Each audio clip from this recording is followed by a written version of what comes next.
ወዳጆቼ ሆይ እንደ አንድ ክርስቲያን ዕለት ዕለት ራሳችንን ልንጠይቅ የሚገባንን ጥያቄ ልጠይቃችሁ።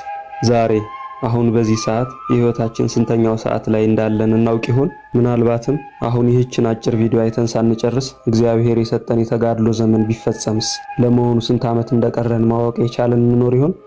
ዛሬ ታኅሳስ 10 ቀን ታስበው የሚውሉት ግብፃዊ ቅዱስ አባት አባ ዮስጦስ በዓለማዊ ነገሮች ልባቸው ታስሮ ዕለተ ሞታቸውን የዘነጉ እንደኔ ያሉ ደካማ ክርስቲያኖችን አሁን ስንት ሰዓት ነው እያሉ ይጠይቁ ነበር።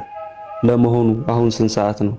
ገና የህይወታችን ማለዳ ላይ ይሆን ያለ ነው ወይስ በፀሐይ ንዳድ የተመሰለው ዝሙት የሚበረታበት የህይወታችን እኩለ ቀን ላይ እንሆን?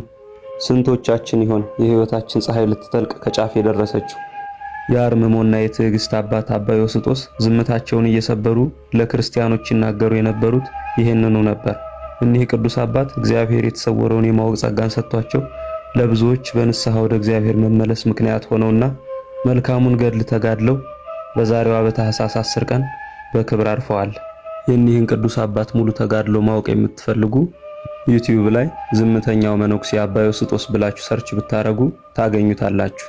አምላከ ቅዱስ አባ ዮስጦስ ለንስሐ በቅተን ስጋውን በልተን ደሙን ጠጥተን ክብሩን መንግስቱን ለመውረስ ያብቃን። ወስብሐት ለእግዚአብሔር። ይቆየ